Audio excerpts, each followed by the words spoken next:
How to restore the missing audio of that clip inside Premiere Pro.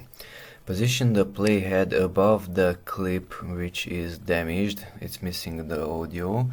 Come here to sequence and click on this match frame. F is the hotkey. Match frame opens this source window which is exactly for that clip, and below that we have these two buttons, drag video only and drag audio only. Click on that drag audio only and drag it here, and currently it's not working.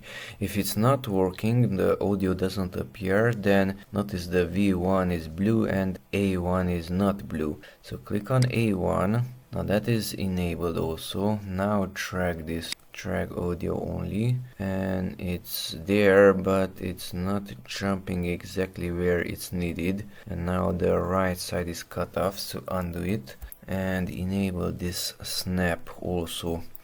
Snap, and now drag the audio only and it's there, and we have audio.